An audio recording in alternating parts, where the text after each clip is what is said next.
Kapulong pa lang kami. Ay, ibig sabihin may pabahay na talagang ibigay dito. Pero walang pera. Opo.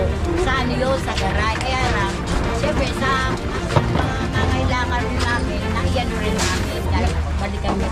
Pero, Naibenta po. oo, yung mga anak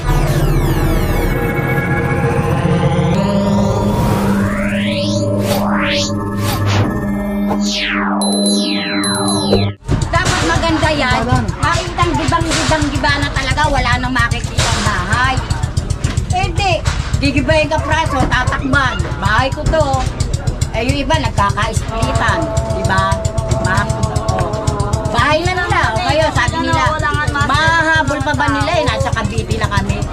Nawawala ng pangalan. Kawawa naman yung mga disqualified, ma'am. Pagpupula sila, may nakatira na doon. Pangalan gamit sa kanila. Kapayorte itong Riverside na to. Bakit nagkaroon ko sino-sino?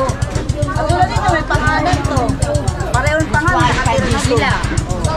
Pangalan niya yung ginagamit, hindi mo siya nakatira doon. Hindi naman common lang karoon. Pero dumating na po ba kayo sa time na ano, kumari itong bahay na to, na-demolish na, pinatayuan ng ano, taong nga rin po. Anong una na talagyan na na-demolish na. Sa garay ngayon, sa BMA, sa Bagong Silang, DMA, Bagong Silang, North sa garay. Sila yun. Mamaya lang sa TV na yan sila. Yung nagkaroon ng palibagong bahay dito, mga henerasyon ng mga bata naman. Sa isang bahay, ma'am, anim na bahay nagkakaroon. Yung mga nasa malayong mga anak nila, kapatid nila, dadalhin nila rito.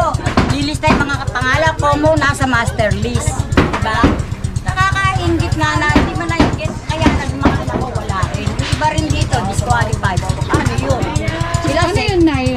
Mga nasa ibang lugar, tapos nagtawag ng pamilya, tapos... Kinukuha nila yung mga kapatid nila, ang kanila, dadalhin dito. O ito, bahay namin to. Pumapayag yung iba, basta magkakaroon lang ng pera. Ay, ngayon ba may binibigay na pera, Nay? Siguro, ito, ka-split ko to. Sige, bibigyan kita kahit 2,000. Basta akin tong bahay na to. Ganyan ang nangyayari dito ngayon, ma'am. Ngayon, sabi nila naman. O, di ba, ma'am? Saka hindi nung unang rating na Kayo pa sila humigpit. O kailan mga nakalusot na lahat. walang bahay. Eh, paano kami nakatunganga? Yung may-ari ng bahay hindi pa nagkaroon ng talagang bahay. Yung umuupa, yun ang nagkaroon. Bimol, Ibig sabihin yung ginagawa ko pa, may paupahan din po may dito. papa dito. ma'am, tatlo, apat. Yun naman, pinatira lang, hindi naman talagang nangungupahan. Di ba alam Pero niya? ma'am, Pinatira dalawa lang. yung nakatira dito. Yung mga angkan nila, kukunin sa ibang lugar. Ika, may bigayin tayo. Ang daming Doon kayo, ano, ito, 5 pamilya kami. Dito lahat nakatira. Oh. Pirma. Samantalang ma'am, yung antigong nakatira dito, yung pa yung mga hindi nagkaroon. Di ba? 1985. Mga antigo, yung mga nangungupahan ng mga bago, sila yung mga nagkaroon. Paano na may-ari ng bahay? 6, 7 nagkakaroon. Kinukuha nila yung mga angkan nila sa ibang lugar. Ay, sorry. Napunta kayo sa video, makikita niyo magkakamag-anak, magkakatabi ng bahay. Ayun, Hindi mo kahit hindi dyan magkakamag-anak daw nakatira. sabi nanay. Ito, angkan ko to, kapatid ko to, ano ko to, ganito, ganon. Oh, pirma. Oh, sige. Pero alam din naman dapat nila, nanay, na sila kasi magkakapit-bahay dito, di ba, Nay? Oo, Magkakakilala. no comment sila, tahimik. Siyempre makakapit ba eh. Ang iniisip nila eh, baka sa magkasamaan lang loob. Ano naman yung mga na-disqualified? Disqualified. Ang may-ari ng bahay, hindi nagkaroon. Yung mga pinatira lang yung mga ano. Kawawa na may mga... Kaya dapat di pinagbibigyan yan, gibain kung gigibain. Ayun, Kasi sabi. nagtuturo sila ng bahay eh. Ayan, salamat, Nay. Ayun pala Gusto ko lang yung... maano yung gusto ko sabihin, di ba, ma'am? Opo. Yung nangyayari na unang driving, wala rin bahay. Kasi may bayad na 4,000. Oo. Oh, kasi may provided na sasakyan nga rin po pag ano, dinalakas dun sa bibigay na yung pabahay. And proceed tayo dito sa Ginigiba. 2 bahay ang Ginigiba. Ito tsaka dun sa kabila.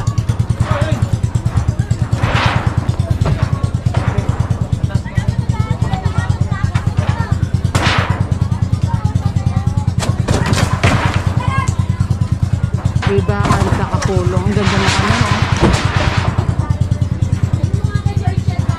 Ng langit. At yung mga tinanggal nga po, dito yung nilalagay.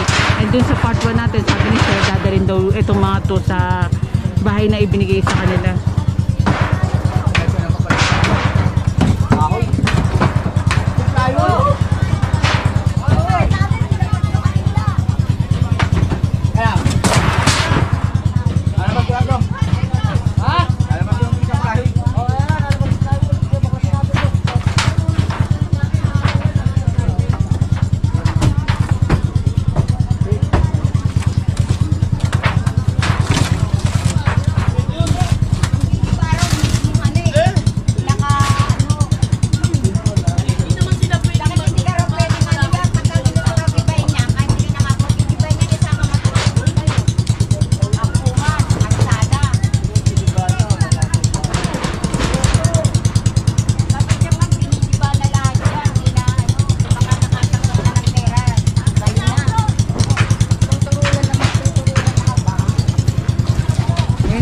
Bimpo ko, ang init.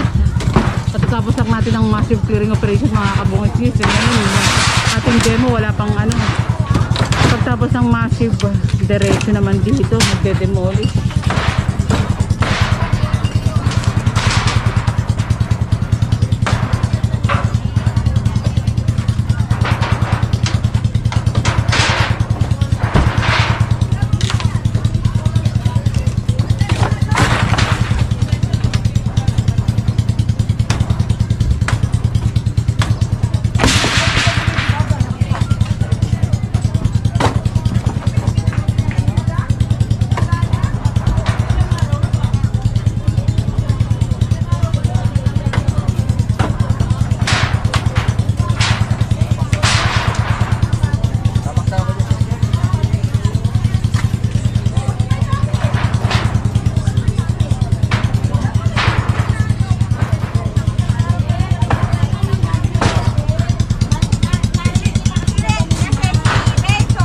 Ayun, wala na araw, tatabi sana ako.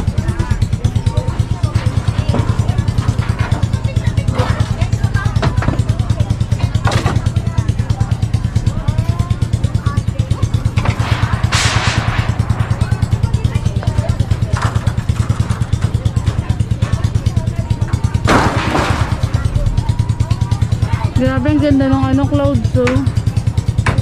At saka ang sisipag doon natin ng ating mga demolition team. Dagdag ko lang yung mga iba po dito, mga JO.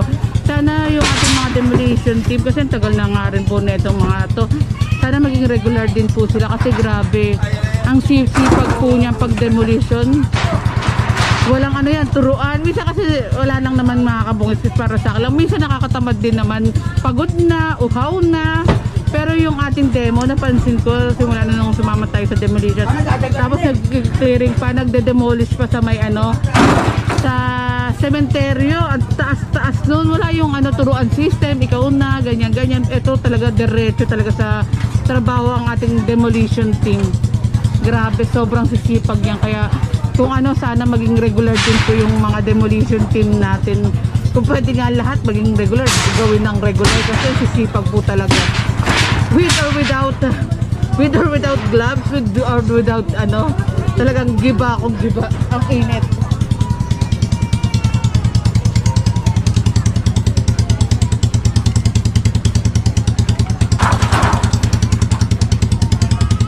Ayun, tapos na yung kabila.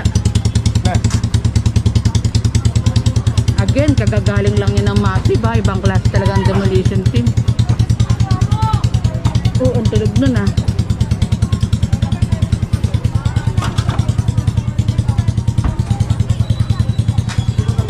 Ito si Ma'am Shiko, imbis na mag-vlog, nakipag-chismisan pa. Joke lang mga kabungis-gisa.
At panoorin niyo po ang aking part 1, yung system. Sinasabi ni nanay, system daw dito kung mga nabigyan at yung mga karapat-dapat at hindi karapat-dapat daw nabigyan. Kaya panoorin niyo po yung panoorin niyo yung mga video natin na part by part kasi dun sa mga part na yun may mga malalaman kayo.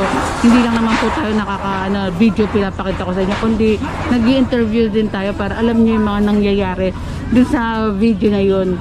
Kaya meron tayong part 1 hanggang minsan nakakaabot nga tayo ng part 6. Kaya may mga istorya po yun, importante panoorin nyo at lubos nyong maunawaan kasi minsan sa comment section hindi ko na rin po makapag-reply sa dami nga rin po. At kapag uwi naman ng bahay, hapon na tayo natatapos ng operation, minsan pag uwi ng bahay, diretso edit na.